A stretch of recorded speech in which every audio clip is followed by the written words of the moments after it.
here we are, ladies and gentlemen. That was wanking, you a dick. that was the last ever Price of Shite. Eli won it fair and square. A nice way to end this very last episode. Very good. And it was very cheap items there, Paul. The most expensive was only £700 billion.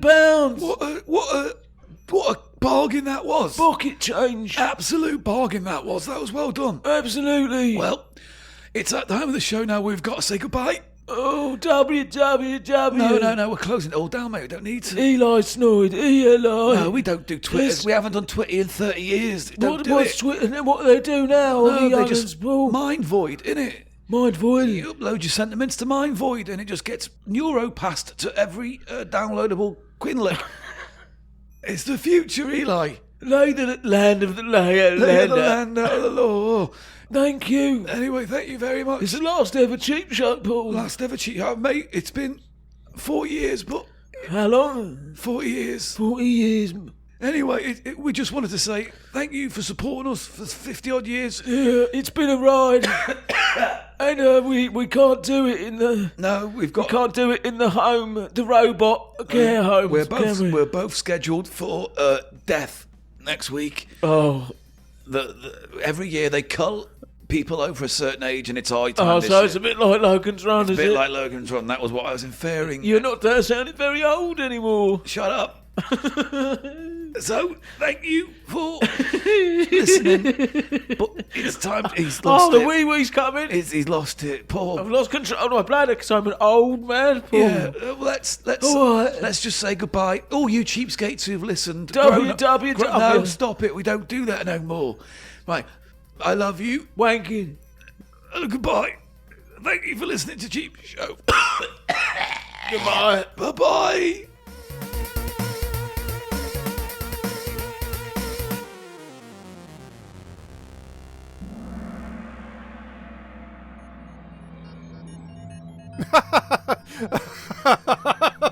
Oh, my. Oh, nothing relieves the existential ennui of being trapped in a bunker that's floating outside of time-space, quite like an episode of Cheap Show. By the chemistry between Paul Gannon and Eli Silverman, the frank discussions about bodily fluids and austerity. Well, I almost can't imagine what I'd do without their... Oh, wait a minute. What did they say? Something about this being their final transmission? No, that can't be so. Ashley, rewind the tape and replay that last bit. Will do, Doctor. A nice way to end this very last episode. Very good. Gads, this cannot be! Ashley, enhance 150%. Incoming. A nice way to end this very last episode. Very last episode. Very last episode. Very good. Now reverse.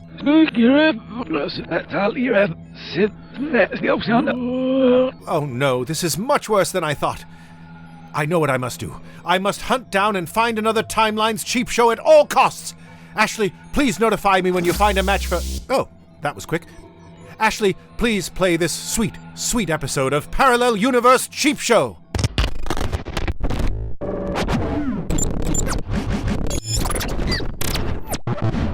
You've lost weight. Is that sincere? Yeah, you're looking healthy. I don't think I have lost weight. You do, you look good. Well, that's very strange. I had Sexy. my hair cut. Yeah? Yeah.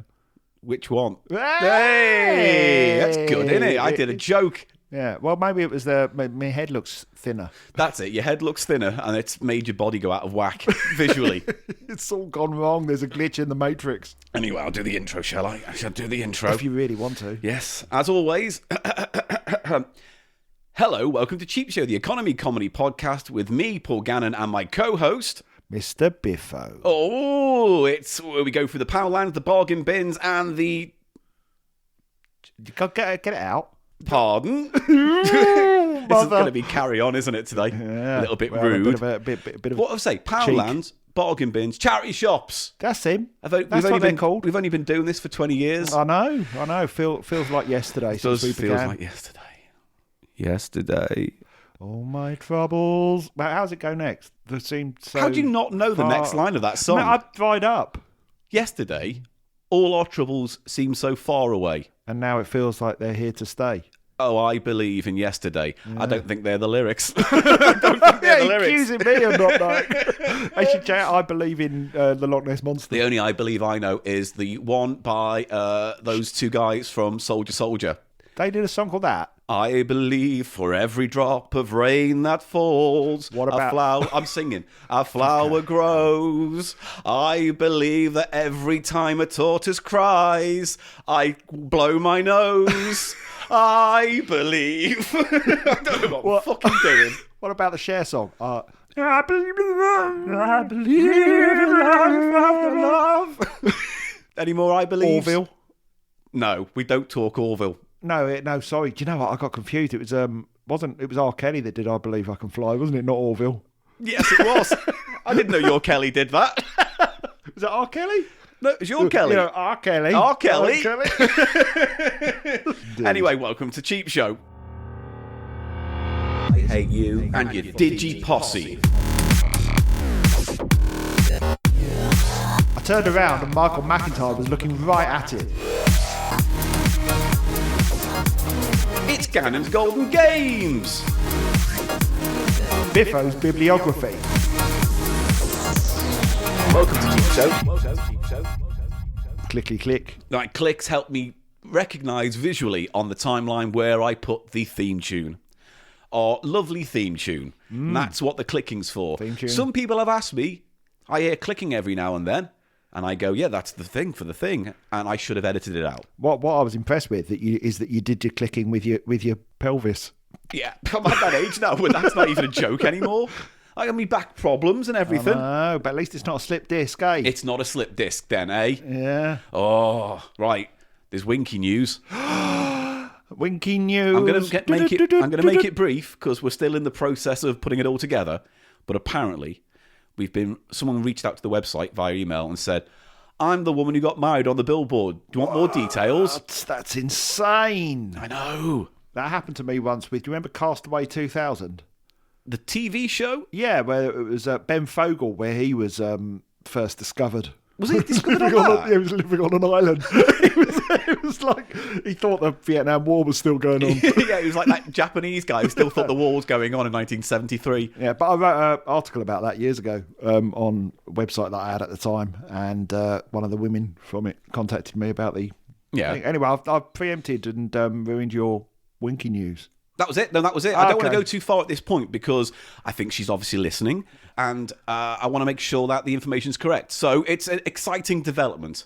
I will say that. I wasn't expecting that. This I know. is a twist. When we first discovered Winky, you and I together. Yeah, I remember that. That warm winter eve, that uncommonly warm winter's eve, where you and I discovered Winky. Bundled up in our things change forever. wooden igloo. Is that a euphemism? It sounds like one. Or brown igloo. Yeah. Oh, I went round to her place. Yeah, what happened? I gave her a wooden igloo. I don't even know what it is, but it sounds filthy. Oh, my igloo's gone all woody. Oh, he has. I should have got splinters. I couldn't make that work. Couldn't make that work. Yeah, I you didn't top tried. it. Right, so on the Cheap Show today, the economy comedy podcast for your ears, we're doing a few lovely familiar games. Obviously, Gannon's Golden Games is back. Love it. But I'm looking forward to another one of your editions of Biffo's Bibliography. Yeah, I've got a couple of gems for you this week. Do you? Yeah. Yeah. You want to give us a little tease? Well, one of them, the title is How to Goodbye Depression. That's not even a sentence. How to say goodbye to depression would make more sense. How to Goodbye Depression by Hiroyuki Nishigaki. That's easy, almost for you to say. Do you want the sort of subtitle Yeah. of the book? It is If You Constrict Anus 100 times every day, Yeah. full stop, Yeah. malarkey, question mark, or effective way. Oh, I see. So it's basically saying, can retracting your arsehole help with depression, or is it absolute heffalumps? Yeah. So we're going to find out. I look forward to it. All right, cool. And I've got a very, very special Gannon's Golden Games that we're not going to play, but we are going to talk about in depth because it's too visual and it's fucking complicated. Can we not paint a picture for the people with our words? Yeah, that is the art of podcasting, isn't it? Yeah, good point. Yeah, it Well, is. You think I know that after You'd think been you'd doing know this so after long. all these years working with me, your good old pal, Paul Michael Gannon. Here's a question. Okay. Mr. Biffo. Yeah. Does Mr. Biffo have a first name? No. Well, it was just from Biffo the Bear. From the dandy. Creatively bankrupt oaf. But it wasn't meant to be a thing. It was meant to be, and someone asked me, "Oh, what's your name?" And it was like, "Oh, good, Mr. Biffo." So you Kaiser Soze'd it. Yeah. You just went, that thing. That there. So yeah, no. I just wondered if it was like Mr. Stephen Biffo or Mr. Alan Biffo. I was going to ask you to suggest something, but if your suggestions are that Awful. bankrupt What about creatively, Hercules. I thought you were going to say herpes Biffo. Herpes Biffo. Again, Actually, sounds cancel like that. That's going to catch on. No, that sounds like a euphemism as well. Odin. Yeah. Oh, she's got a horrible case of. Hercules Biffo. It does sound like a Latin name for something medical. I'm sorry, you've got 3 weeks to live. You've got Hercules Biffo. And that's what's coming up on the show today. Let's get going, shall we? Go on. You got a choice of two this week. I'll take her. Well, Send the other one away. get out, wench. So you can either have, Goodbye Depression, How to Goodbye Depression to be exact, or you can have a book entitled Granny Fanny. The problem is, I'm obviously going to pick Granny Fanny, aren't I? I'm going to pick Granny Fanny.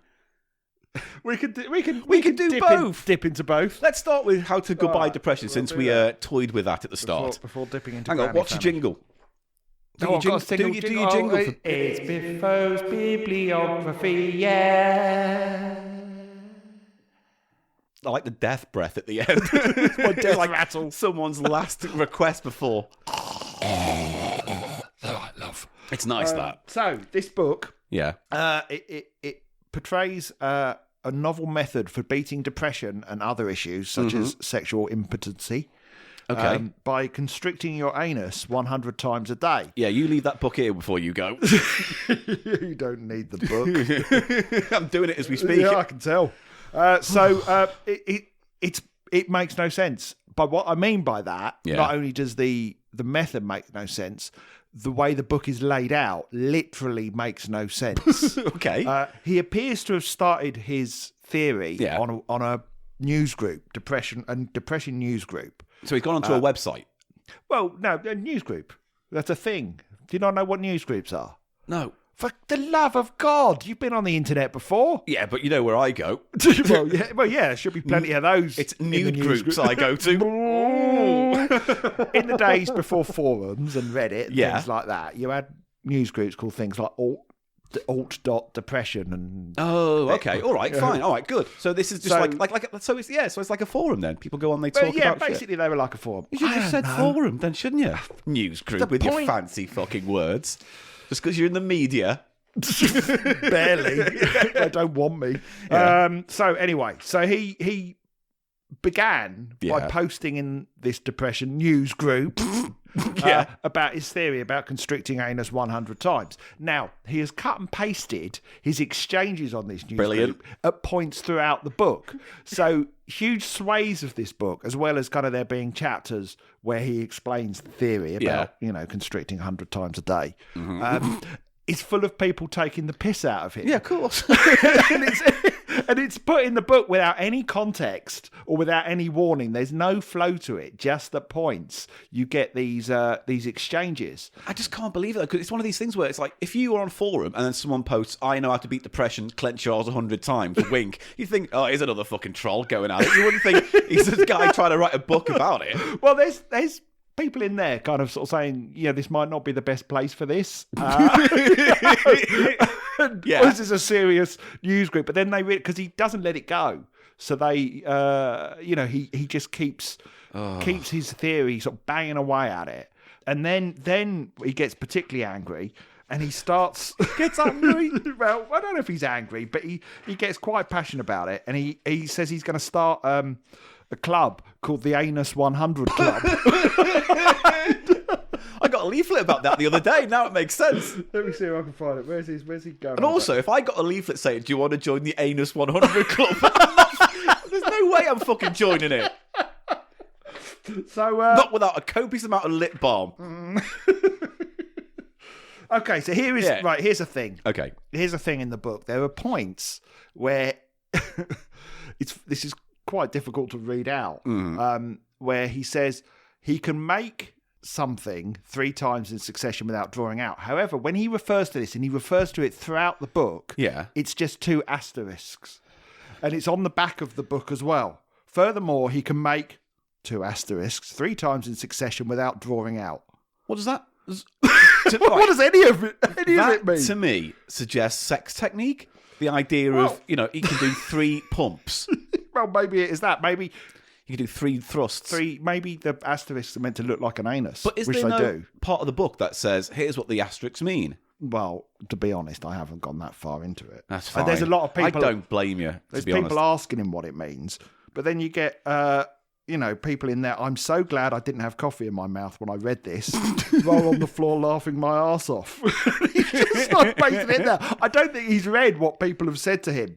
But he's made a book out of basically copying and texting. Well, no, there are whole sections, such as, okay, here you go. There's whole chapters where he does go on about it. For instance, here you go. He talks quite a lot about having diarrhea. Great. So, for instance, he was talking about one time when he was on a plane flying over the Arctic Circle, and when a big explosion occurred within abdomen 1.5 years ago, I felt dizzy and could not stand up for a while. Your abdomen may begin to shoot out a big blank upward through the top of your head. What? And a big vortex of your energy may begin to whirl automatically within your head, chest, abdomen, or legs. What's he fucking talking about? I don't know. All I know is that this is an unhappy guy who's fixated with his arsehole. Yeah, basically. That's it. But he says it can... it can improve your sex life by constricting anus. Now, that's apparently true, though, isn't it? They say that when they have sex techniques, like if you clench your arsehole during sex, it helps prolong ejaculation, or it helps keep the wolf from the door, so to speak. So to speak, ladies. So, if you're listening and you are a 3-pump chump, then by all means, clench your arsehole, clench it, because that helps. I'm doing it now. With me. Oh, actually, go on, I'm doing it. There you go. Let's all do it together. It does feel quite nice. It's lovely. It's like almost like that sense you get when you go over a bridge too fast in a car. And shit yourself. No. I'm never getting in a car with you. Yeah, he's talking about old black solid excrement. Sorry, that was the bit I was reading at that point. So anyway, does he basically say then that, from what you've read, to deal with depression means you have to concentrate on your arsehole's health? It's your arsehole and your navel. Your navel? Yeah, you should somehow constrict both 100 times a day. How do you constrict your navel? Well, a bit like that. Well, that's your belly, though, isn't it? It's like you're tensing your belly muscles. And these days, it gets harder to bring that back. I haven't seen my navel in years. It's like pulling a huge, heavy duvet down the bottom of the bed. It's just... oh, God. Mine's hidden in the rolls. Yeah. My car. Like that Adele song, Hidden in the Rolls. Is that the song? I don't know. So that's, there you go. If anyone would like to buy that, How to Goodbye Depression. Can I have a quick look at it? I'm very keen. Is this like self-published? Well, I'm assuming so. It came quite quickly when I ordered it. Our universe. Oh, well, he came quite quickly because you ordered it. Hey, thank you very much. I think constricting anus 100 times and denting navel 100 times in succession every day is effective to goodbye depression and take back youth. So you can do it at a boring meeting. Oh, God. You're at a meeting. Not any other type of meeting. You're all right there. I'm having a whale of a time. What's the deficit this year? Oh. It's basically, you need that face that babies do when they're having a poo. You know that, but they kind of 1,000-yard stare. The 1,000-yard baby shit stare. That sounds horrible. I've known a 70-year-old man who has practiced it for 20 years. As a result, he has a good complexion and has grown 20 years younger. His eyes sparkle. He's full of vigour, happiness, and joy. He has neither complained nor borne a grudge, under any circumstance. Furthermore, he can make asterisks 3 times in its succession without drawing out. In addition, he also can have burned a strong, beautiful fire within his abdomen. It can burn out the sticky dirtiness of his body, release the immaterial fibre or third attention, which has been confined to this stickiness. Then he can shoot out his immaterial fibre or third attention to an object, concentrate on it, and attain happy, lucky feeling through the succession of concentration. If you don't know that concentration can give you a particular pleasure, your life looks like a hell. Isn't that true? God bless Google Translate. What is he? He's a graduate of Osaka City University in 1963, lives in Japan. employed by the Kyoto News Agency until 1976. Wow. Author of 3 books in Japanese, including How to Attain Silent Knowledge. Silent knowledge. What is that? And the author of 1 book of Unveiled Hidden Phoenix. I don't even know what that is. But bless him. He's had a go, hasn't he? As my mum would say, God loves a trier. Well, this is the trouble with the book, is that there's no context for anything. It's just a stream of consciousness which occasionally mentions black sticky excrement. Well, you know what? Great find. I love that. What else have you got? Give me more. Well, here we go. Granny Fanny. Granny Fanny? Granny Fanny, which is a book in a series of elderly sex novels by a lady called Sally Hollister, who... I don't know why that amused me. That's a funny name, isn't it? Sally Hollister. There's lots of blah, isn't it? And she specialises exclusively in sex books or sex stories about elderly people. I mean, they need love too. Well, yeah, I'm not knocking it, but Look, you should try it first. you should give it a go. Don't knock it till you've first. tried it. There's nothing I love more than watching 2 mounds of leathery white flesh go at it in a hospital bed filmed by an orderly. A salt and pepper mound of pubic thrusting. Oh. So, Like watching 2 hairless cats fuck. that's to the point. But they need love. They all need love. A couple of leathery flip-flops being bashed in the wind. Oh, maybe no. Oh, what? How's that too far? It's all slappy, isn't it? It's like, Yeah. I but like it. Do you ever wonder what sex is going to be like when you're old?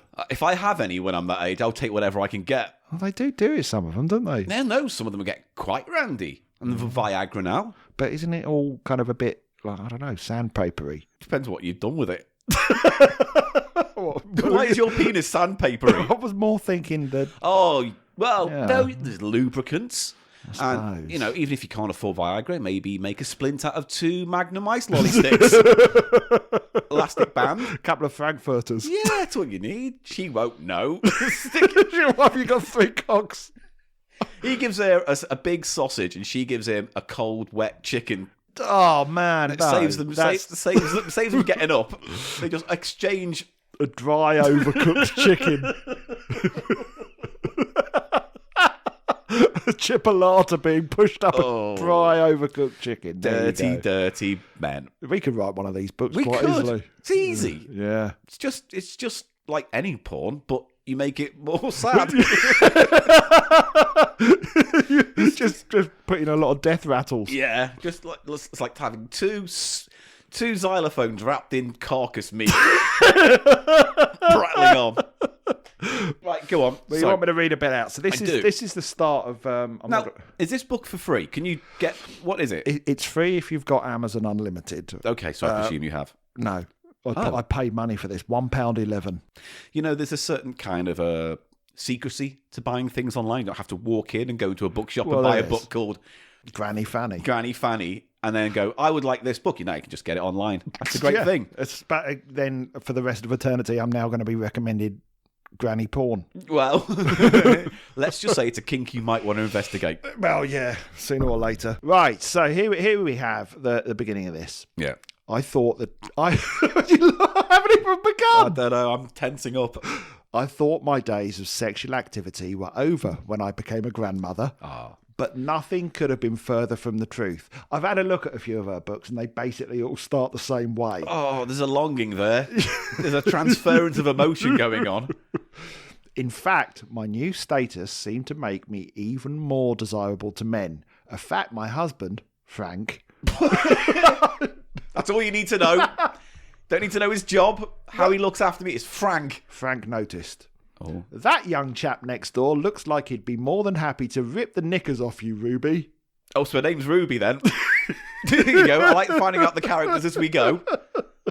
What, have you ever? Okay, don't take this too personally, but you would be appalled if your wife turned around to you and said, "Wouldn't you like to rip the knickers off the girl next Yeah, door?" it's You'd just be not like, gonna "That's happen." it's not going to happen." Yeah. No. Anyway, I'm going to... Especially if she's like 60.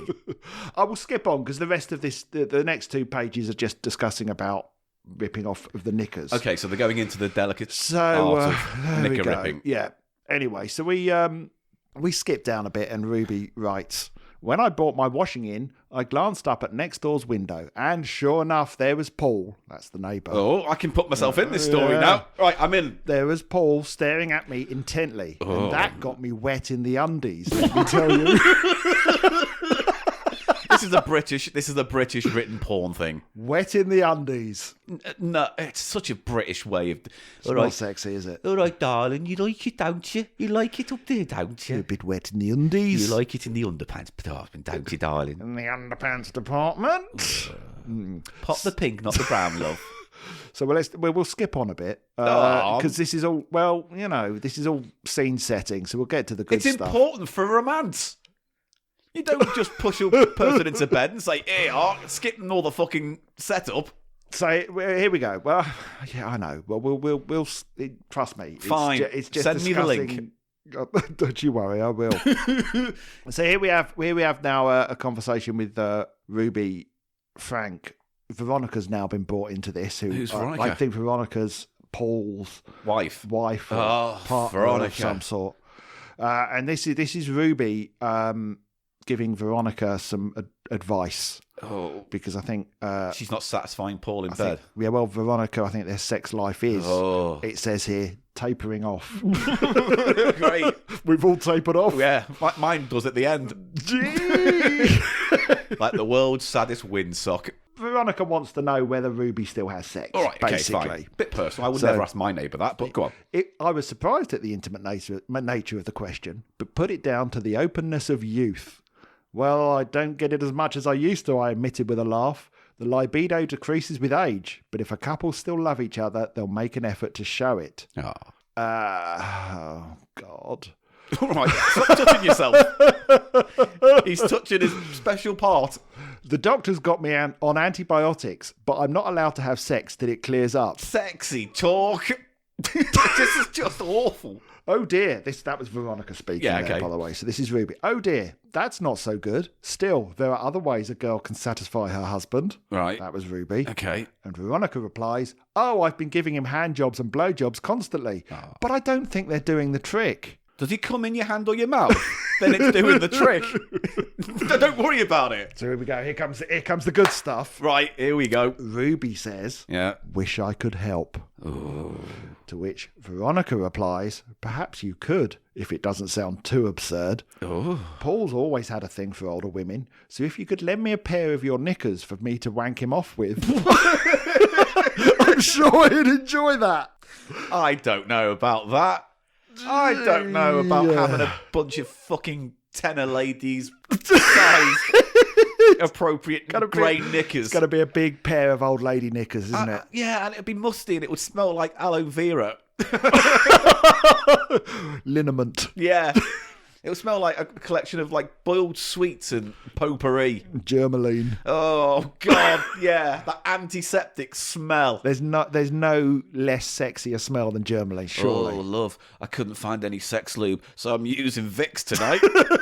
You like mentholyptus, don't you? You dirty bastard. Oh, makes it tingle. Oh, and it helps you breathe when you're going down on me as well. In fact, it's a great idea. So anyway, so it goes on. Romantic. Ruby again. Yeah. My knickers have probably got some pubes in the gusset. Oh, if that adds to the attraction for him. It doesn't. You shave yourself like all the young girls these days, I assume. Well, hairy pussies are rather retro. There's a retro channel you don't get on YouTube, is there? It goes on for a while there with a conversation about whether to shave or not. Oh God. Paul complaining about the stubble scratching his cock, so she has to shave it off again. No one complains about that. I've never complained about a stubbly part. Pubis. Pubis. That's a good word, isn't it? Yeah. No, you know what? I'm not going to make myself look stupid by asking a question. What? Go on. I can't even say it. Pubis. Pudendum? Pudendum? Pudendum. Pudendum. And that's why men need sex lessons. Yeah, what is the pudendum? You're looking it up. Hang on. Okay, Google. Pudendum. No, not addendum. No, not addendum. Pudendum. Not addendum. Why can't you understand my P? Pedendum. According to Wikipedia, an addendum... Right, that's it. Fuck off. The internet does not want me to know what a pedendum is. And now I don't want to know. No, we'll just drop it in a conversation. And One pedendum or two, darling, in your tea. no, I need to know. Go on, because I need to know whether you can put a pedendum in a cup of tea. All right. Well, I'll do some research, and you carry on with the saucy story. Okay. You look it up. I need to know. I've lost where I was now. Oh, so I've moved on a bit here. This is Ruby pleasuring Paul now. Pedendum, a person's external genitals, especially a woman's. Oh, do you know? Yes, I remember now. Because do you remember that picture of a? So it's not a flower from my mum, then. Do you remember that Yeti picture? It's quite a famous picture of a Yeti. That it's a photograph of it. The one walking through the woods, and it's half. No, that's the video. There's one propped up with a stick. It's like this. Oh, It's quite famous that they claim they shot it. Shot Yeti. Yeah, shot a Yeti or a Bigfoot or something. And I remember because I know these cryptozoologists. God.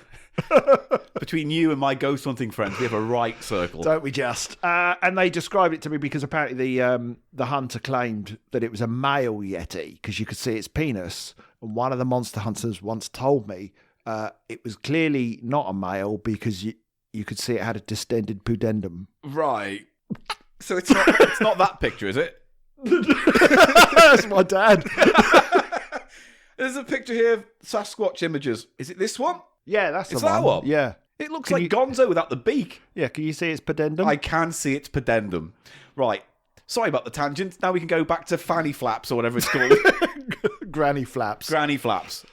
Oh dear Christ, I've come to the end of the book. That was short. Jesus. We did skip all the salient information. Did Well- she end up having sex with Okay, so basically they appear to be having a lot of oral sex. Right, I blah, blah, sucked blah, him and sucked him, adding Yeah. to his pleasure by fondling his big hairy Ruby's balls. giving it to Paul. This is Ruby giving it to Paul. Right. Oh no, they do. Here we go.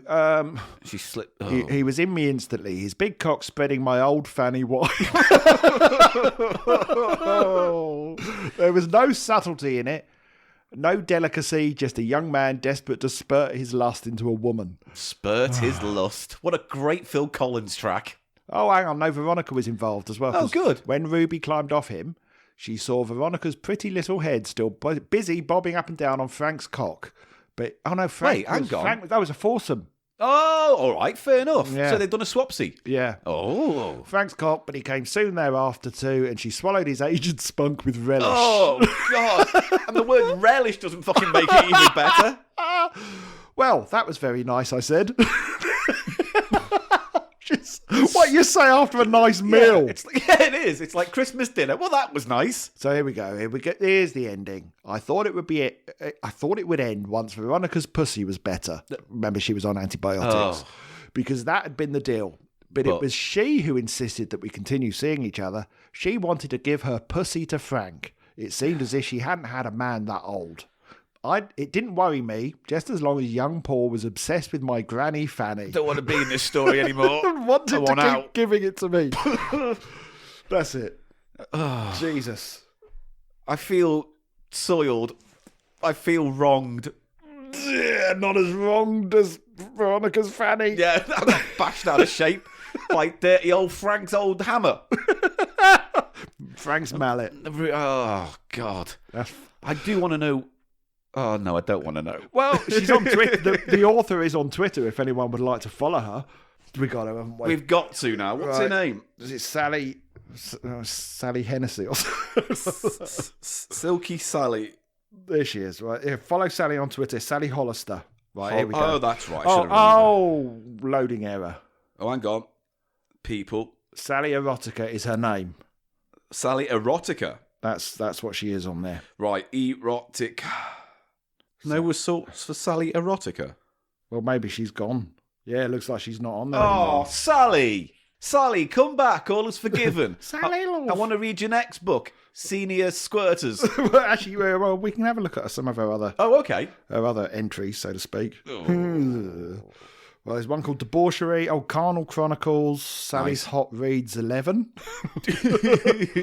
Erotica Ecstatica, Yeah. Oh, the Bumper Book of Bonking. That's such a British fucking title. It's... Sorry, dear, but I got horny. It's all written by Alan Bennett. Knobbed by the neighbour. Oh, great. Just another pizza girl. That looks like an old man with a young woman. Imperial leather lust. Success. As in success. Yeah, got it. You got that senior sauce. Oh, Senior- God, don't want that. Senior sex fun being hyphenated. Yeah. When the panties come down. Geriatric pork. Oh, you'll like this one. Backdoor is best. No comment. Oh, Born to Watch, Vicar's Wife. There you go. You get the idea. I think this might be one of the grottiest segments we've done in a while, and I applaud you. I applaud you. Well, I know which side my bread's buttered. Oh, God, no! No! And now it's time for one of our shop floor fables, where we ask you to get in touch and tell us a story about your experiences working maybe in a charity shop, but also any old shop. Any old shop. Any old shop. Right. Here's one from a guy called James Dunn, who I haven't read the email yet, so there's a very good chance he says, please don't use my name, James Dunn, in which case I'll be editing all this out. But if not, James Dunn, James Dunn, James Dunn. He needs to open a shop called Dun and Dusted. Yes. That sells vacuum cleaners. He could open up a public lavatory called Dunapoo. If you go to Australia, you can just call himself Dunny. Yeah. There you go. You got lots of ideas there, James. But he's a successful banker or something. Career advice. But based on this story, I don't think he does. Dear Paul and Paul, I'll do my best to keep it concise. He doesn't. This is a really long fucking story, by the way, James. Fucking hell, James. And it's not even in like big font. It's just a long story. But anyway, he's doing his best to keep it concise, which shows to me already there's a lot of moving pieces in this story. Sounds like it. Strap in. Consider me strapped. When I worked at Domino's as an in-store assistant, this means you do everything from make pizzas, scrubbing the shit out of toilets and washing the windows. That's great. All in one. One memory has stayed with me from this thankfully short experience. It was a quiet night in the middle of summer. Everyone was having barbecues and nobody seemed to be ordering in. It was a brilliant end to the weekend because it looked as if my manager and a couple of the girls who had worked there longest would send me home early. But this was not to be. A couple of pizzas came up on the electronic board. Sounds exciting, doesn't it? Is that like the screen that comes in and just says... The electronic board. Yeah. It's a TV screen, isn't it? Yeah, that's another word for telly. Yeah, it comes up on the telly, It's not James. going to be like one of those ones that, you know, when you get big stations where the letters flip round. Hawaiian. Won't be like that, is it? Meat feast. Vegetarian deluxe. Inverness. Don't care where you put it. Hey! Really batting low today. Right, a couple of pizzas came in on the telly. I'm changing his story. Yeah. Made an order for delivery, so I stopped cleaning and hurried over to make them. Just when I was finishing up the first pizza, an intoxicated man with the brightest ginger hair you've ever seen stumbled through the doors and slumped over the counter. Oh dear. This better be Ed Sheeran. It's a story of Ed Sheeran. You know what? No matter what happens, let's all imagine Ed Sheeran, this person. This is Ed Sheeran's origin story. So Ed Sheeran, intoxicated, stumbles in and slumps over the counter. I am now changing the character to Ed Sheeran. Sorry, James. I put the finishing pizza in one of our rotating ovens and walked to the counter to serve Ed Sheeran. I hasten to add, this was a store in the northeast of England, and us Geordies, though a friendly bunch, can be absolute raving cunts. That's what he says. This is his words, not his ours. Words, not ours. Sorry, viewers. This guy, Ed Sheeran, looks like he's been hitting the white lightning a bit much and orders a plain pizza with light cheese. This is directed at me. Wait, in an with light cheese? Light cheese. Oh, I thought you said like lychees. No, you know, like my bad diction. Thanks for pointing that out. We all know about your bad diction. Your love is like bad diction. Sloppy. And limp. Mumbles. Flaccid. Okay, so he directed at me this order for light cheese with an almost incomprehensible slur. So Ed Sheeran's walked in. Light cheese. I want light cheese, love. Unfortunately, the store had run out of light cheese, which I told to the man, who looked at me like I'd just rubbed shit into his hands. Ed Sheeran shakes his head at me, calls me a prick, and just stands there shaking his head as if he received some really bad news. I sort of just tell him sorry a couple of more times, not really knowing what to do before asking him if he's all right. You all right, Ed? You're right. I was going to make a reference to one of his songs, and then I realised I don't know any of his music. Didn't he do Bloodstream? I think that was one. I think. How's it go? You don't know. There's Bloodstream. You're not in charge of jingles no more. Out of nowhere, the guy looks up at me, Ed Sheeran, and with a burst of energy from somewhere, just hops over the counter and pushes me hard to the floor, winding me. Because we are low on staff, Ed Sheeran runs through the small building uncontested and through the staff exit, which is open due to the summer temperature, and out of the building. Or so we thought. Oh. My manager asks if I'm all right and rushes to close the staff door, lest the maniac Ed Sheeran came back in. I think that should be how he's always referred. The maniac, Ed Sheeran. He died today. In at number 1, the maniac, Ed Sheeran. Yeah. And he should cover the maniac. Maniac from Flashdance. Oh, yeah. Yeah, that was a gag too I'm a far. maniac, la la la. Stop singing. Never sing on this podcast again. Only I may sing. I've got a beautiful voice. No, you don't. You have a beautiful voice for talking, No. but singing is like someone forcing tins of free-fried beans up my arse. 3 fried beans, just the 3. Shut up. My manager, Tom, says he couldn't see him when he checked, so he assumed he'd run off out the back of the shop for another piss. Why are you hesitating there? Because I read it wrong. Off the back to a corner shop for another bottle of cheap piss. There we got it. I've got it. Gotcha now. So they reckon he's run out to get some booze. Okay. We did not see him again that evening. So I get home earlier than usual, but not as early as I'd hoped, and went into work on Monday, 2 days after that shift. We'd received some new stock in that morning, and it was my turn to unload the stock into the cold room, which is basically just a giant room-sized fridge. Right? Makes sense. That's Yeah. where you keep your pepperami. And your lychees. Yeah, and you like cheese. I started loading the boxes into the cold room, and this included boxes of dough, ready to stretch, toppings and desserts. What I found in the cold room, I still think about today. I've got a horrible feeling. Oh dear. I know where this is going. Under a large pile of flattened boxes lay Ed Sheeran. The maniac, Ed Sheeran. Who had jumped the counter 2 nights before. He looked very pale, so my immediate thought was that he was dead. Dead Sheeran. I reached to check his pulse and was relieved to find he had a heartbeat. So I called for Tom to call an ambulance. I presume Tom's the manager. Yeah, You're just dropping names in now. Bassy was just calling out for Tom out of Tom and Jerry. Just Tom, who are you shouting for? Oh dear. Instead of doing that, he rushed in to find out what the commotion was. He then called 999. Ed Sheeran was completely unconscious, so I grabbed him by the arms and dragged him into the kitchen where we did the dishes. What? That's not that's bad advice. Yeah. People. You don't- Never move a body. No. It's Least of all dragging him by the arms. yeah, making him do the dishes. Oh no, that's where he did the dishes, not there doing the dishes. And they found they dragged him into the kitchen where we did the dishes and found that the palms of his hands were saturated with brown stains. Oh, what the fuck? And then the smell hit me. And I called for another member of staff, John, to keep an eye on him whilst I checked out the cold room. Yes. And he pulled him by his hands or Under his arms. under his arms. Oh, even so. Yes, of course it was shit. It had to be shit. After all, it was my shift after all. Oh, I wasn't meant to be in work today. One of those. Get over it. Deal with Thanks to your day, you have now made content for a podcast. So you've contributed. Well done. it. That's a little bit mean-spirited. No. To the I was audience. he just needs a bit of rational reality. And I'm saying, congratulations on your awful day. Give me something to laugh at. Poor man. In the cold room, the smell of shit wasn't really present, but I searched the place from top to bottom with the knowledge that the man must have pooed somewhere if he'd been holed up in the room over the weekend. Oh, his hands, presumably. Yeah. Eventually, I came to a box of cookies, which were boxed with sheets of baking paper and housed individually rolled balls of cookie dough, which were popped into the oven in sets of 4. Ed Sheeran had, of course, feasted on the raw cookie dough and replaced the ones he'd eaten with some of his own. He must have sat there, shit into his hand, rolled the shit into similar-sized balls because they all looked very precise to me.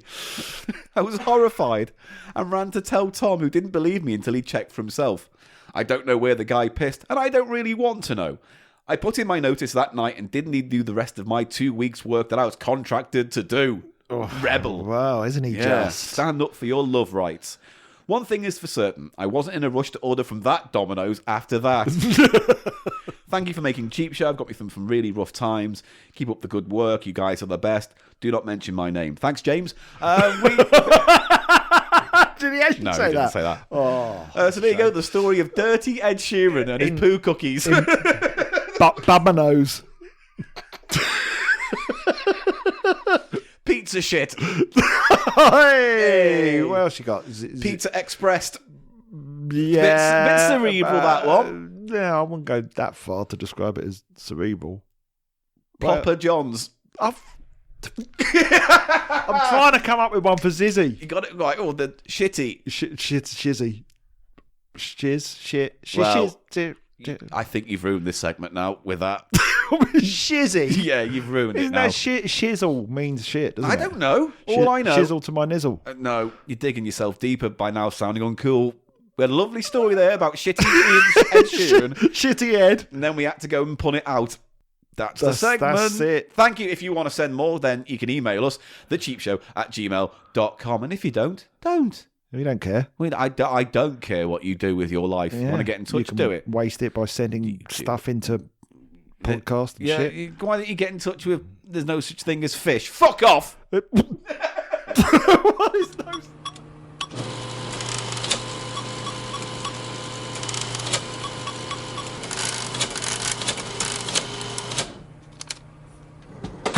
I did that on purpose so I can sample that and use it in You my noise didn't reduction. do that on purpose. I did. I just forgot you to do it 3 segments ago. Stop trying to justify your clumsiness. I am not clumsy. I am fat-handed. It's a subtle difference, you rude prick. Get off. Muff-fingered. Right. It's time for one of my favourite segments. It's Gannon's Golden Games. How is that jingle better than any of mine? It's bedded in. It's like when they released the Nintendo Wii and everyone thought, what a stupid fucking name. And then a year later it was like, yeah, Nintendo Wii. I've just bedded in that I've been jingle. doing my jingles for years now on this show. Yeah, but they've not been up to standard. I'm sorry this comes out now. I'm sorry.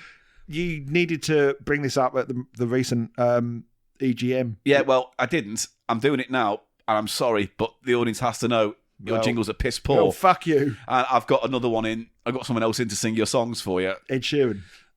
Yeah. The maniac Ed Sheeran. I kind of want to find who that guy was who shot in the cookies and see if I can put them on stars in your eyes. Shit in your hands. Oh, ITV, if you're listening, it's got to be better than Naked Attraction. Although that's Channel 5, Who would you get to present that? Paddy McGuinness. He'll do it. Patty McGuinness. Patty McGuinness' sister. Patty and Paddy. Paddy McGuinness will fucking do anything. He will. He literally He's will. in Top Gear now. What's the deal with his hair? I think it's stitched in. Yeah, there's something going on there, isn't there? Something going on. It's not right. It's like Maybe he dyes it. Well, he definitely dyes it, but there's some sort of skull cap type situation going on there. See, my question about Paddy McGuinness is, what's the fucking point of him? I hate him. You know, he's in Madame Tussauds in Blackpool. What, working there? Or is he a statue? Is he a statue? Scrabbling around on the floor. Yeah, well, not a statue, a waxworks. God, they give anyone a waxwork. Well, up there, though, he's a sort of god, isn't he? Where's your waxwork? I want to see Digi Waxworks. I want to see a deformed, pasty, slightly translucent. We should get some made up. Yeah. There you go, for the live show. By the same person who did the... They should be moulded by the same woman who did the bust of Lionel Richie's head in the Hello video. You ever wonder, though, with waxworks, it bothers me. You know, at Madame Tussauds, you can just go and touch them. Can you? Yeah, they're all there because you can pose with them. Oh, okay. So there was like, I think it was Kylie Minogue's arse basically wore away because so many people have been touching it. That's depressing. It is a little bit depressing, but you would, wouldn't you? Yeah, also, don't put a black light over it. But you touch Can you imagine you put a black light over Madame Tussauds and the place is caked in spunk? Oh, yeah. Like Jackson Pollock of semen. No, I don't want to all know over the that. Queen's face. I've touched... I once broke into Madame Tussauds. Do you know that? No? Yeah. The one in Baker Street? Yeah. Long story short, but I'd been at some games event at the planetarium.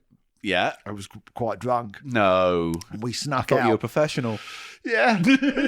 professional drunk. Yeah, okay, good. And we snuck out and we we went through a door that we weren't meant to go through. Yeah. And we were in Madame Tussauds. And it was all lights out. It was all lights out, and it was genuinely like out of a film where we had to hide from a security guard with a torch. Oh, that is amazing. And they were like doing the scanning. Yeah. We didn't stay in there long, but long enough to hide from the security guard because we realised where we were. It's like a kind of drunken Metal Gear Solid, isn't it? We should have actually posed as waxworks. Yeah. And they just flashlight past your face. We did. That would have been a dream come true. Wow. Next time. Next time I break in. Anyway, we're talking about games, and today we're doing something a bit different. Usually I buy a game and we play it, and it's a bit of fun. The game I bought today I wanted to really talk about for two reasons. One, there's a lot to talk about, and two, we could never play this in 20 minutes. It's super fucking complicated. Is it like Risk, one of those that goes on for months? It does say, I think, between 60 and 90-minute gameplay, this. That's too long. My attention span wouldn't last that. No, but anyway, skip to the point. Today I found, we're talking about the game by MB Electronics, Dark Tower. Oh. Dun, dun, dun, dun, dun, dun, dun, dun, dun. The only thing I remember about this is the advert. I don't remember the advert. I tell you what, I'm going to edit it in right now if I can find it. Last night I journeyed backwards in time to the medieval world of Dark Tower. In this amazing game, I had to find 3 keys, lay siege to the tower, and defeat the enemy within. Each move was a challenge. The computer kept track, giving me secret information, pictures, sounds, surprises. Then, ahead of my opponent, I made my move. The battle was joined, and I was victorious. Dark Tower from MB Electronics. And if I didn't find it, that was an awkward pause in the show. There was an awkward pause. Yeah, it was. It wasn't the music of the advert. I just remember the actual main monolith. Was it kind of one of those 80s-esque adverts where it was all like Dark Tower, like a shot of the tower on its own and a light behind it? Yeah, it was one of those. Yeah, and it sort of panned up to the tower, and then a voice goes, "Why don't you have an adventure with wizards and dragons?" No, it was more like bog standard voiceover man. Oh. Yeah, you need to go to the Dark Tower. More than a game. Have you ever considered going to the Dark Tower? Sorry, I've rambled. No, it's nice. I liked it. You like that bit of AMSR? But the reason why I got this, it's 2 reasons really. One, I saw it and thought, well, I've got to have it. But 2, it's like, apparently this is like a unicorn, this game, in that it's incredibly rare not only to find, but also in working condition. And not only did I find this, obviously, but it is in immaculate working condition. The box itself has barely got a scratch on it. No, I mean, it's a bit battered in the corners like you'd expect over for like 30 years. Now you've turned it round. It does look like someone sat on it. Yeah, but considering what, like, for instance, my board game boxes from that era, they're all smashed and ripped and corners torn. No, it's intact. So, what was amazing about this is I went into, I believe it was Mind charity shop up the road in Harrow. Went in. At the time, I was in back agony because my back was fucked last week. I remember. And I also had to get about it online. Shut up! That's where I do all me whinging, and then people everyone does their why whinging. Why don't people like talking to you online? I don't know. Because you're a miserable miserable cunt. fucker. Yeah. I had a bad back. I was carrying shopping already, and there was no way I could carry this big. It's a huge fucking box, by the way, ladies and gentlemen. As you can see, if you go to the pictures on our website, thecheapshow.co.uk. I believe that was a book by Sally Hollister. Huge fucking box. The dark growler. The brown growler. Oh, no more Sally stuff. But I bought it because I knew that if I didn't get it now, I'd come back tomorrow and it'd be gone. So I looked at it thinking, it's going to be about 20 quid this. £4 fucking That's pounds. insane. Look at that. £4. And I don't think they knew what they had. Even looking at it, you're talking 50 quid minimum for that. In some places, I'm sure. But I was going to get to this at the end, but may as well mention it now. £4 for this. It's quite rare. Very rare in working condition. On eBay, it's been going for anywhere between £250 and £300. You're going to sell it? Here's the thing. It might be asking for that money. Whether anyone's going to spend £250, £300 on it is a different question altogether. Just because it's priced like that doesn't mean I'll get that for it. So a collector's going to have it. They're probably going to have to live in the UK because selling this internationally would be very expensive. So I don't know. I don't know about selling it. Go on holiday if you could. I could, but where would I go for £250? Oh, you look on EasyJet. That's what you do. I want to go Disneyland Paris. Yeah, we all want to go there. No. I went there last year. Good. Yeah. Last time I went there years ago when it first opened. I went when like they gave a fuck about the Jules Verne. Oh yeah, Look. they're not. But yeah, it's now the Space Mountain is Star Wars theme, but it's very good. That's horrible to me. Yeah, I know, because you hate Star Wars. No, it's not that. It's because the original Journey to the Moon is such a beautiful ride. Did you ever go on it when it first was built? Years ago. Yeah, when it had the cannon, it shot you out. It still does all that. It's still got all that. The only difference it doesn't have is the melee stuff though, and the steampunk. All they've done is stick some projections of TIE fighters and stuff on there, which is fine, but it lacks that world building that existed in what's it called? It's not Discoveryland. It's not called Futureland, is it? No, I think it is Discovery. It's not Discovery Island. Something like that. Yeah. Discovery Box or something. Another one of Sally's books. What are we talking about? Anyway, yeah. So I wanted to talk about the game today and have a look at it and just see how it all works. But I thought, you know what, let's go on Wikipedia. Oh, why don't we? I have to do a little bit more background reading on it. So, Dark Tower game. Wikipedia says this. 1981 it came out. Mm. So what would have been out at the same time? Because what games of that era? Because I've got a book over there somewhere called like The History of Board Games. And it tells you about how games like this started coming about because they were competing with Atari systems and all that kind of stuff. Well, I suppose that's kind of the era of Simon and Merlin and all those other electronic-y things that sort of straddle board game and toy. Yeah. So this would have come out, before the NES period, before the whole second generation. Yeah, so in terms of, computer games, then, that's... And also, 81, that's pre-ZX Spectrum. And also, worth remembering at this time, Dungeons & Dragons was fucking huge. Yeah. I guess that was the era then when that came out. Was that late 70s D&D? Late 70s. I think it was first created sometime in the late 60s, and then it developed and grew. Gary Gygax or something, wasn't it his name? Or E. Gary Gygax? That could be a bunch of syllables to me. Well, it was. And it was also a man's name. It could be two things. Prick. Right, so, and also, 81, height of the Satanic Panic in America. Really? Yeah. Is that on Wikipedia? No, this is my addendum to the story. Because, again, so I've got two books which are pertinent now. Oh. I get them. Hang on. Oh, he's gone off. We've talked about this show, you and me, on the show before. Oh, now he's fanning around behind the telly. It's all right. He's got his... Tumble, this show. Rough and tumble, innit? Now he's putting his ear pods back in the House of Harrow, where we are today recording again. So just give away where we live. No, Harrow's a big place. I'm not giving him a postcode. There's perverts out there who want to come and stick things through the letterbox. In that case, my postcode is...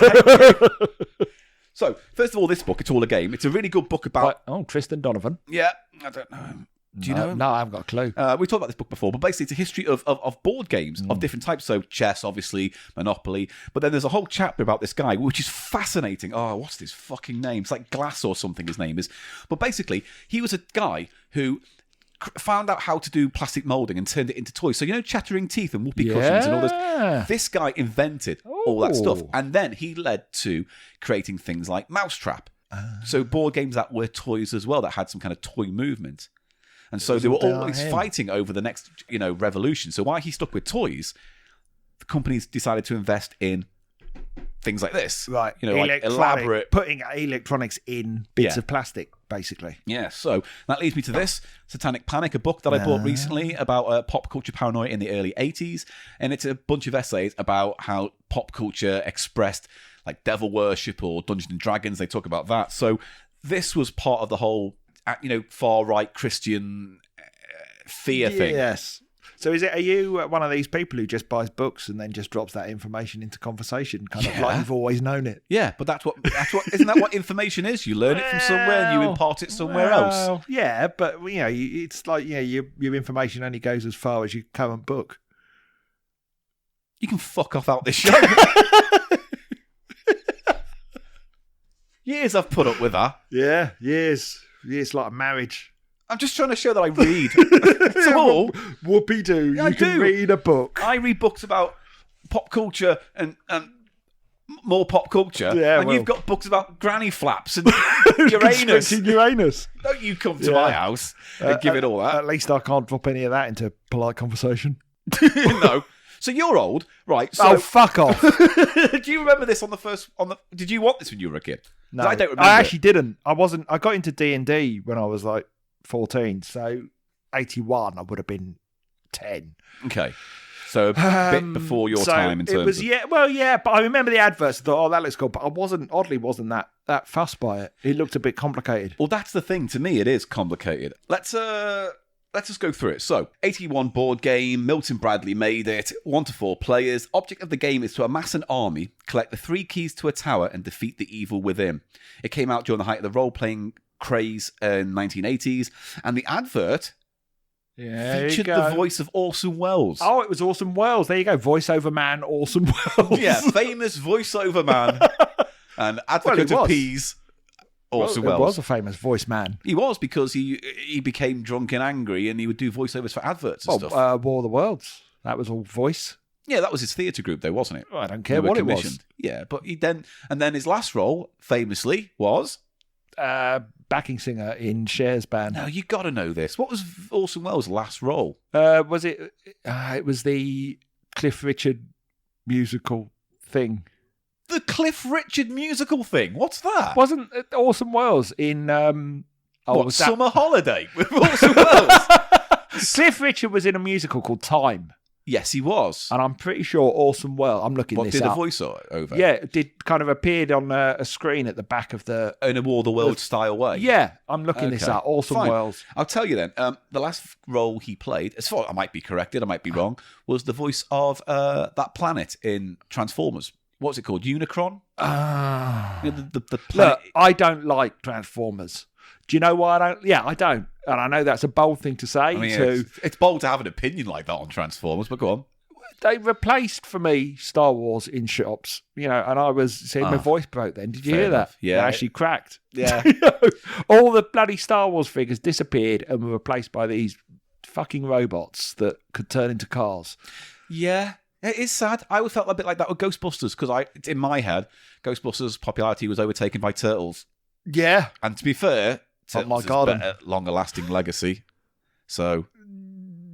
Yeah. Don't get me wrong, Ghostbusters is my thing, but I can see why Turtles was probably far more successful. Yeah, I remember going to America the year before they kind of became big over here when they were Hero Turtles, and they were just like everywhere, and I was like, this is, you wait, kids. Yeah. Wait, Daddy-O. Sorry, I'm distracted because I'm looking up Cliff Richard and whether Orson Welles was in his thing. Yeah. You were looking up whether Orson Welles was in Cliff Richard's thing. Cliff Richard. I don't know. He was like, maybe not. Oh, no. I got it wrong. It was the other one, Laurence Olivier. Oh. Who's the voice of the narrator in War of the Worlds? Richard Burton. Richard Burton, yeah. Oh, gone for Burton. Now, who is it now at the moment? Is it Liam Neeson? Liam Neeson, yeah. Maybe not for long. Yeah. Anyway, so the components. The game consisted of a battery-powered centre, the unit, the Dark Tower. A circular board game divided into 4 interlocking quarters, 4 cardboard tokens, plastic bits, blah, blah, blah, blah, blah. And it had a number of troops, gold, and food. The tower itself contained a small membrane keyboard beneath a display, a piece of tinted plastic. Behind the display cover is a carousel containing a number of film cells, which, when backlit by one of the 3 mounted underneath lights, display the appropriate picture on display. The display cover also concealed a digital LED display for representing numbers up to 99. Jesus. And the tower rotates, illuminating the appropriate cells during gameplay. It also emits sounds for the events represented by each cell. See, that is giving me anxiety. It's so complicated. Let's whip it out. I'm going to put it on not here because that's noisy. Yeah, I'll get told off if I do that. You've sat me away from anything. I have to tell myself off. It's hard because you want to rest your hands. We're a pair of fidgeters, aren't we? Yeah. So, here's the board. Oh, now that I like. I like that a lot. It's nice, isn't it? There will be pictures, as I say, on the website. You can check it out there. Circular board, and I believe, you get a quarter each, and that's your land. Right, okay. But the idea is you've got to move to each other's lands to get your keys. And take it over. Yeah. These are the little scorecard things that you get. You can have a look at those. Reminds you of Mastermind. You remember the That's Mastermind game? Yeah. Yeah. It's a weird little. Apparently, in the first generation of this, it was just these plastic cards, but then they put it on the tray. Thing. Your tray's nicer, isn't it? Tray's nicer, and also it has a little divot there, so you can put your keys and things that you collect along the way. I like that a lot. It's nice. It's almost like having a kind of, I guess you'd call it a HUD these days on a game screen. A hood. HUD. Oh, Heads-up display. Yes. So did I just say a thing? Hood. Yeah, HUD. I'd say HUD, but Yeah. you know. Roy Hood. Roy You Hood. get a Roy Roy Hood Hood. on your screen doing Two Black Eyes song. Boys in the HUD. No. That is a mashup I want to see. No, that's a U-Tree newspaper column. Again, when I bought this, it came in a... Oh. Did it come with those batteries? No, I bought those batteries because there was 2 in them and one of them had slightly corroded and I was like, it's fucked. Long story short, gave it a scrape, cleaned it out, bought new batteries and yes, it works fine. Nice. So, I'm not going to get all of these out, but there's a little, that's a bizarre little street area that you put on your map and the idea I like is that. you plug these little bits into your quarter of the... So you get to build a sort of civilization. Yeah, you build a little civilization on your quarter, and it's the same on every quarter. So everyone has the same building. So there's like a store, a bazaar. There's a place where you can, train your army. All these kind of things. But there's each of the areas looks different on the board. What are you talking about? What I'm saying is, these little plastic bits in each quarter, because you get 4 the same colour each. Oh, I see. Right, okay. Are put in the same orientation on your quarter of the board. Right. So you have to set that up beforehand. Yeah, pretty much. So you don't kind of buy them like in Monopoly, where you... No, the buildings are already there, and you go to them. Because as you can see, you see these squares here? Yeah. They're your movements, so they're not squares. They're more like geographical areas you move to. Right. And then that means you go to your little battalion. What's you that can, one then? I don't know. I mean, I think that is like where you train your troops. Yeah, that looks like a kind of 40 type thing. Yeah. And you get these little figures, which are all nicely made. These little kind of play figures. They are. They're like, what was it? Games Workshop type figure. Yeah, it's got that. I guarantee a proper nerd might do that. Yeah, and I paint them. can. This is a very, very nerdy game, that isn't one. it? Oh, is that a dragon? It's a big dragon. Well, look at him with his wings. He's sticking his tongue out, Yeah. ready to lap at something. Hopefully not a book written by Sally. Ready to lap at a grey growler. Anyway, there's the board, blah, blah, blah. You get your things, get your pieces. You set it all up as you would. Yeah. And then the tower. Here it comes, the titular tower. Now it's in one of those foamy things. Sliding it out. He's sliding it out, ladies and gentlemen. It's slowly coming out of my hand. Oh, it's a bit thick. Oh, Oh, he's it's scraped it against the sides. Right. And here, Oh, Here's the tower. that's very Sauron's tower. let's have a little look Like. at that. Isn't it pretty? I mean, it's in very It good is nice. condition. So what you got on there? Bazaar, haggle, tomb, ruin, dark tower. Yeah, it's an incredible nick. Look at that. Can I turn it on? No, there's no batteries in. I was about to stick those in now. for you. Ah. So, lovely thing, very good condition, and apparently you can pull this out and you can change the light bulbs, but the light bulbs are really hard to get hold of now. But They're like the old little. torch. They're like those old torch So- batteries you used to get in the 80s. It's pre-LED then, presumably. Aye. 8. Kodak batteries. Where do you get Kodak batteries from? Poundland. Oh, I didn't know Kodak made 2 for batteries.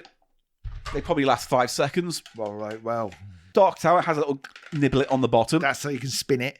Well, that's because it needs to sit on there like that. So it sits on a little groove, so it rotates. The tower rotates throughout the game. It's like a lazy Susan for nerds. Yes, it's a nerd lazy Susan. It's not troubling at all. So let's switch it on, shall we? See how it works. I'll tell you what, hang on. We got to the point in the podcast where we're about to turn the tower on. All right, that's where we're starting. So let's try it. It will do, at first, a test. So what should happen is it should make a sound, that should light up, and then it will show. Right. But it should also rotate. By itself. Yeah. What? Consider my mind blown. Here we go. It's on. I did not expect that. It's doing a flashy thing there. Let's see if I can just get that shown. The light is flashing red. Which means it's good, it's working, it's testing. Now it says you should just leave it for a bit and then press any button and it will do a test. So I'm Leave gonna- it for a bit. That's just what as it says. As it's warming up. The book says this. It's got to warm up. This is is old technology, isn't it? Here we go. I'm just going to press any button. Oh, farting. The fart Oh. tower. Oh, it's counting. It's counting lights. They could have put little figures in those windows. They could have. Well, they did. That's the point. Are there figures in those windows? There is a cell. There are film cells with little paintings on. I see. I can't see it from this angle that you've made me sit at. For fuck's sake. There's not much to see, though. That's the problem. It's like, until you get the game going, it's hard to do anything, because there's a film cell in there that rotates as the tower rotates. I see. So it's just like the outside of the tower that rotates around a thing. Why? I want to see it rotate. Because that's how you pick a level, how you want to start playing at, and it sets the difficulty of your engagements with the tower. The tower is like a dungeon master, I guess, in the game. So you go, I'm going to go to there, and I'm going to battle those things. And the tower goes, here's how that turns out. Right, it does all the calculations for you. Yeah. So then there's buttons on there that allows you to retreat, fight, buy, sell. Cool. It's hang on, let me just have a quick look at this. Hang on, here we go, ladies and gentlemen. Get up close. Getting up real close, and there are buttons there on the bottom. But why is it not rotating? I only want to see rotation. Well, that was my concern. When I tested it, it made the rotating sound but didn't rotate. Oh no! I don't care about it beyond that. I just want to see it spinning around like. I don't know if that's because I didn't put it on properly. Are you absolutely sure it's meant to rotate by itself? No, but there's a motor inside that has it rotating, so why wouldn't it? Why wouldn't it, Smarty Pants? Why have a motor that makes a rotating sound? Maybe it's not a rotor. Maybe it's a sound to indicate that it is time to rotate the shower. The shower? The tower! I thought you said shower. The dark shower. We've all had one of those. Oh, that moment where we find that patch of hair we never seen before. And start sobbing. Because so people can see it. It's hard doing the video, I've realised, and talking in the podcast. Well, don't then. All one right, or the other. So, I don't know. All right. Well, that's... I'm really disappointed. I really want to see that revolve. But I don't know, honestly, if it's meant to revolve or not. I might be wrong. It might be that... That seems very high-tech for 1980. I actually saw it said 1982 on the box, not 81 as you previously stated. The inside's rotating. Is it? Yeah, it's the inside that rotated. Did you see it rotate? Yeah. Oh. So if you look, it's not the outside that you watch. So the person... So I guess, you move it to your segment. And then you start your part of the game. Oh, okay. So then you go... You watch. Player 1. And then, I don't know. So, okay, so it's done that, and now... You have a look. I'm going to go to me battle. Battle Modroth, the Dark Wizard. Tomb. Let's go to the tomb. Oh, it's farted. Is that going to be a door opening? Yeah. There you go. See, look. See, look. Look, there you go. See? It's got a little picture. I missed it. There you go. Oh.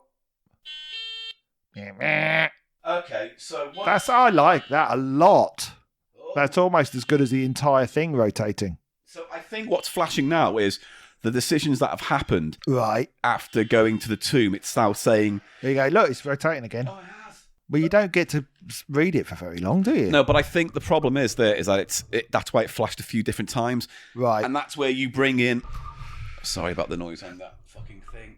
That's when you bring in this. Right, mastermind. Yeah, and that will say you just lost 5 warriors. So you had 10... And you go, oh, I'm back down to 5 now. Or you go, oh, I had gold, but I spent at the bazaar, so I now only have 1 gold.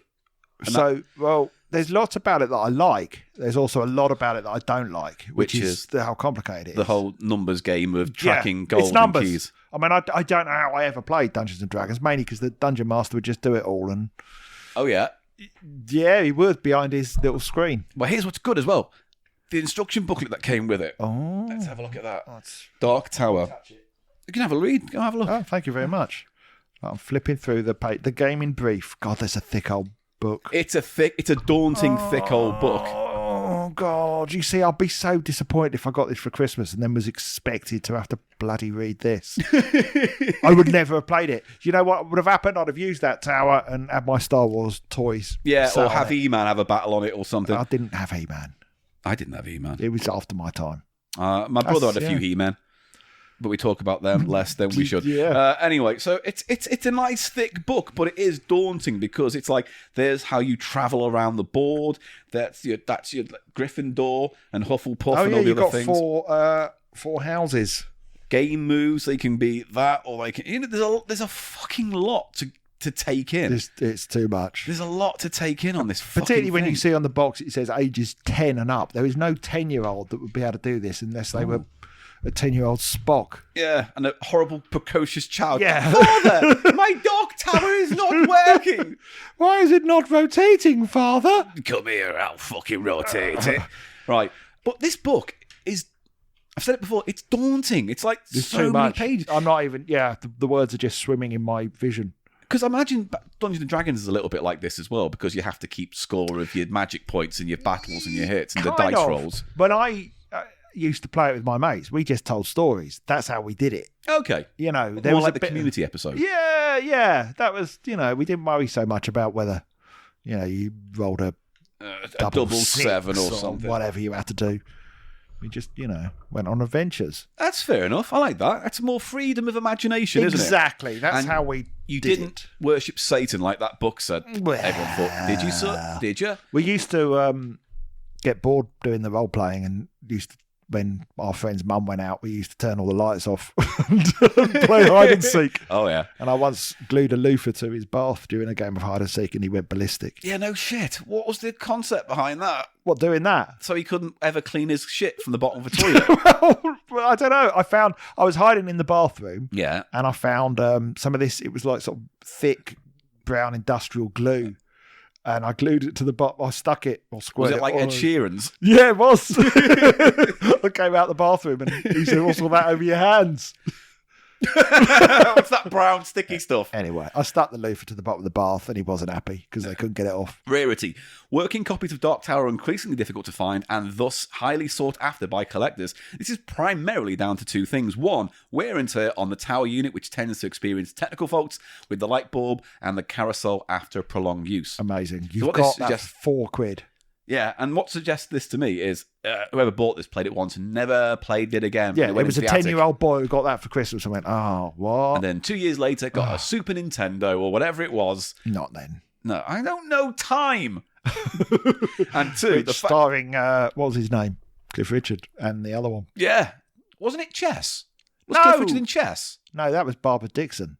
Bob Addiction was in Cliff Richard. Barbara Dixon. Bob Addiction. There's the irony there, isn't there? And two, the fact that the game went out of print shortly after release due to a lawsuit brought against Milton Bradley for intellectual property theft. Wow, naughty Milton Here's the story of Bradley. that.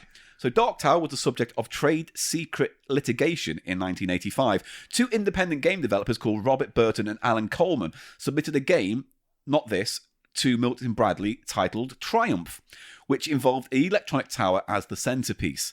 Milton Bradley said no. They rejected the game, but proceeded to release Dark Tower sometime later.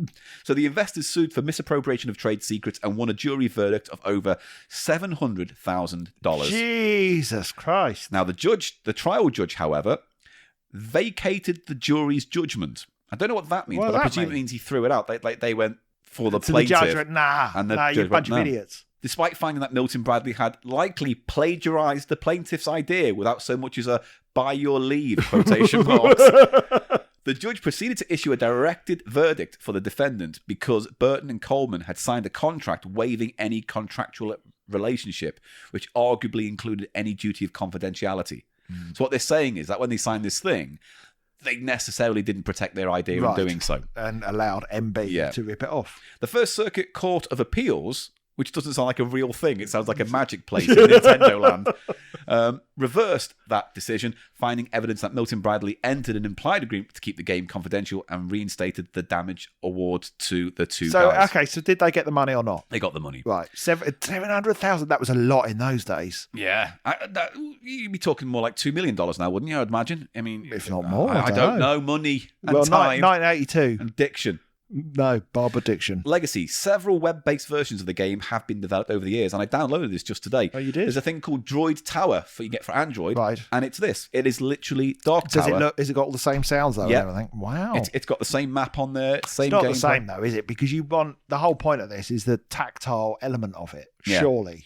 Yeah, the toys, the figures, the actual Yeah, tower, the the mechanical rotation. rotation and yeah. But apparently, to end on, the creators, or two people, are working on a sequel called Return to Dark Tower, by Restoration Games. They announced it last year, and some guys I don't know are involved in designing the game. Robert Davio and Isaac Childress. I bet you what they do is, in lieu of that magical window, you put your smartphone in it. Oh, yeah, they will. That's because totally what that'll they're keep gonna things do. cheap, won't it? It'll keep costs cheap. You can print out a plastic tower, slide your phone in. Job done. I hate that because they're doing it with Scalextric and everything nowadays. You control your Viewmaster. It's all these smartphones. Smartphones taking over toys. They have, and I don't like it. I don't like it. I don't like it up 'em. I tell you what's interesting though as well is that because of board game resurgence now, the tabletops and stuff like that, this could easily come back. And be successful. I don't know what to do with it. I've had a friend called Paul Flannery who does Nightmare Live. He's the guy who plays the main guy in that. Said he wants to play it with a bunch of his D&D friends. So I reckon I might take it down to them, play it, film it, and then maybe sell it then. I think sell it. You go on holiday for 350 quid. If someone pays a little 300 holiday. quid. Yeah, I'll go Amsterdam. I said it's well, I bet you would. I would, because that's the best place in the world. Yeah, because of the marijuana, but also because of the museums and the art. And the prostitutes. No, I don't do that anymore. Anymore? No. I got mugged in Amsterdam. Really? Yeah. Oh no, that's sad. Well, it's not sad because I had a really strange reaction to it where I stood up to them. Oh yeah? And then I genuinely did. They had a knife to my stomach and I told them they weren't getting any money. My mate handed over all the money that he brought with him for a weekend. And after we got mugged, we ran down the street and then my legs just gave out because I realised, what the fuck was I doing then? They had knives. Yeah. Were you just stalling so your mate paid first? Was that what it is? No, I just, it was, they did one of these things where they bump into you and claim that you spilt their drugs. They're holding out a little bit of paper. You spilled my drugs. Give me money. Give me money. They said it to my mate, but for some reason, I was quite a bit taller than my mate, but they put the smallest guy onto me who had his knife out. And he just didn't know what to do because obviously they'd tried this before and people just give them money. He was like, just give me some money. And he must have been beforehand going, I always do nothing when we do the muggings. Can I have a knife to hold? Oh, yeah, you could stick the knife in the big guy. But yeah, it was weird. It sounds like I'm sort of boasting that I was really brave, but I wasn't because I absolutely shit myself afterwards. I don't know if I've spoken about this on the show before, but there was a story where when I was living in Shepherd's Bush, we had one of those, basement flats. Yeah. We had one of those, and it was a lovely sunny day, like today, and the window was open, but the blind was down, and I was just, I was like writing or doing something at the time. Either way, I'm sitting there, and there's a knock at the door, right? And I go, I'll ignore it. I'll just ignore it. Big knock at the door. And then I see the shadow of the guy because the window is kind of like the window you've got here. In fact, it's very similar, but the front door was by that window and that window would have been open. Knocks on the door. I go quiet. I don't want him to know anyone's in, even though the fucking window's open. Then he knocks one more time. And then he stands there for 5 minutes. And I was I wanted to say something, but I was like, what is he fucking doing? Like, is he writing a note? Is he going to do something? Walks over to there and then he puts his foot through the window. No way. So I grabbed the nearest thing I could find, and I ran to the window and jabbed it into his side as he was coming in through the window. And I, in my best Scouse accent, I went, "You fucking come in here, mate, and I'll fucking cut you." Leg shot out. He runs off up the street, and I look down at my hand, and I'm holding a spoon, a sharpened spoon. But just like you, afterwards, I was like, "What the fuck? What did I do?" Because it was not good. I got so drunk that night. We didn't leave the hotel for 48 hours. No. Until this kindly Scottish couple took pity on us. Oh, that's nice, though. Said, would you like to come out with us? But it was in a Scottish accent, obviously. Oh, would you like to come out now? Come on out with us. What kind of new? We'll fight off the muggers. Anyway, that's I guess that's Dark Tower in a nutshell. It's an amazing find, maybe the best find we've ever had on Cheap Show. Maybe. I don't. Yeah, definitely. I think definitely way better than that other one. The other one we did last week. Yeah, that was a great find. That one you found. Yeah, I found that one. £14 black red knobbler, brown growler. So yeah, and if you'd like to see the rather boring video that accompanies this segment of the show, you can go to just become a patron. $5 or more gives you access to some of the random things we film with bad camera angles, me touching the mic, and me banging the table. Professional. It's the end of that segment, is it? I guess. I don't know. Yeah.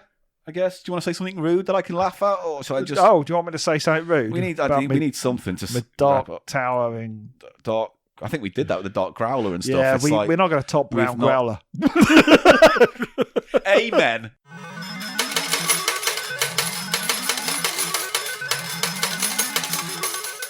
And that's Cheap Show for another week. Thank you for joining us. Thank you. Thank you. If you want to support the show via Patreon, you can go to patreon.com/cheap show. As little as $1 gives you access to some wonderful stuff, extra podcasts. Why'd you do it with dollars? It's because Patreon forces you to say dollar, because there's no euro. I 70p. But I'm trying to encourage more international viewership. You want the Americans. Yeah. You hate our British viewers. I want the dollar. I want your dollar. The big wedge. So if you want to give us some of the big dollar, you can go to Patreon. And we give magazines out and extra podcasts and video clips and all these kind of things that me and Biffo do in and out every week on Cheap Show. It's very exciting. I love being on this show every week. Well, you don't think they've rumbled it? Every week, it's us. It's just us. You can follow us on Twitter at The Cheap Show Pod. I'm at Paul Gannon Show. You are? Oh, fuck. What? Sorry, I drifted out then. What every do you ask week. Me? What your Twitter account? Twitter, I'm at Mr. Biffo. There's also videos every week on the Digitizer 2000 YouTube channel, I believe. Yeah, with Paul and I. And some other familiar faces. Who you might know. Yeah. Or not. It doesn't matter. I mean, not personally. Yeah, they're not the best ones anyway. You might know we're the best ones. Everyone likes us best. Everyone likes us best. We get all the fan mail and we get all the nudes. Yeah, the big sacks. So, yeah, Cheap Show.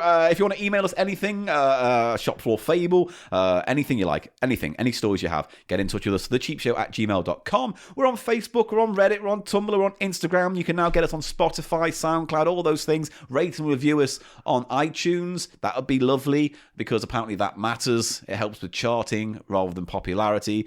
iTunes is a fucking shit show. This goes on a bit, doesn't it, this ending? I hate these endings because I want to get the information out, but it goes on forever. And there's no way to make it funny. You could put some funny music under it. Bom, bom, bom, bom, bom, bom, bom. I could have done that for you, but you've banned me from All right, well, you singing. do some funny music now, then. All right. Oh, we're on Cheap Show. cheapshow@gmail.com. I'm at Paul Gannon Show. He's at Mr. Biffo. We're on Reddit, Facebook, Tumblr, Instagram. You can find us on Spotify, iTunes, and any good... That's too loud now. It's too loud now. I was doing you made it hard house. Drum bass. No, there's no drum bass. Drum bass. There's no hitty hard house. There's no hippity hop. Ah, yeah. And the awards are coming soon. We're in the process of making those. Thank you for all your votes of our best moments, Biffo's favourite moments on the show. My favourite. What do you think the best episode is? Maybe it was episode 42, where me and Biffo talked about the meaning of life. Maybe it was episode 100, where me and Biffo did a live show on the moon. with no trousers on. No trousers on. And no one could see it. Because that was the moon special. Do you get it? You get it. Do you see? We had our gaping arsehole on view. The brown side of the moon. Sorry. But also, why are you listening? Come here. We're doing Digi Live. Tell us about it. Well, it's going to be a 2-hour live spectacular with me and Paul. Yeah. Doing stupid stuff. If you don't like video games, that's fine. It's fine. We're not really going to talk. Like them. We don't like They're them. boring. So we're just going to ask around on stage for 2 hours. Yeah. But it's in a big venue. It's not, one of your like your Cheap Show Live where it's on a little podium. No, we've got a genuine stage. Yeah, well, we have to keep everything cheap for us, don't we? That's the point. We go big on Digi. Yeah, we go big Digi. We're going to have big on stage stunts and funny skits and funny songs. Nudity. There's full on nudity. Full on nudity. If you want to see Larry Bundy's cock, then send me an email and I'll sort you some pictures out. You don't know it, but I've got them. No, it's gone too far. We're talking about he's not even here. We're talking about Larry's cock. Larry, we love your cock. We're big fans of it. That's it. That's it. How can you get tickets? Oh, tickets. Go to digitizer2000.com. It's taking place in London. Click on the bit that says store. There's only one thing to buy on there, and that's tickets. That's great. That's nice and simple then. It'll be awesome. Yeah. It's all right. It's going to be a fun show. 20th of July. 20th of July in Harrow Arts Centre. Reasonably easy to get to. Don't look on their website because I told them not to put it on there. Right. Why? Well, because I wanted to control it all. You want to control the restriction of access of people's awareness of the show who might come, who aren't aware. What do you mean it does matter? You want a full house. Well, I thought they might charge me if I put it on their website. No, they won't. Why would they? It behooves them to sell out. Behooves You're you- shit behooves at you. everything. Yeah, I know. That isn't coming 'cause up I with don't- wacky blancmange-shaped like, comedy. That's what I do. That's my area of expertise. Useless. Anyway, come and see some wacky Blamont-shaped comedy on the 20th of July at the Harrow Arts Centre. Go and buy tickets, and you'll get to. Oh, and the other thing is, of course, you'll get to hang out with us in the bar afterwards because we'll mingle. That's open till late. I'm not mingling. Yeah, I know, because you're a miserable cunt. Yeah, and I hate people. I'm surprised I'm doing this fucking show with you. Right, that's been Cheap Show for another week. Join us next week for more Biffo and Gannon larks. We hope you enjoy it, and if you don't enjoy it, steal your ass. Bye-bye. Bye-bye. Goodbye.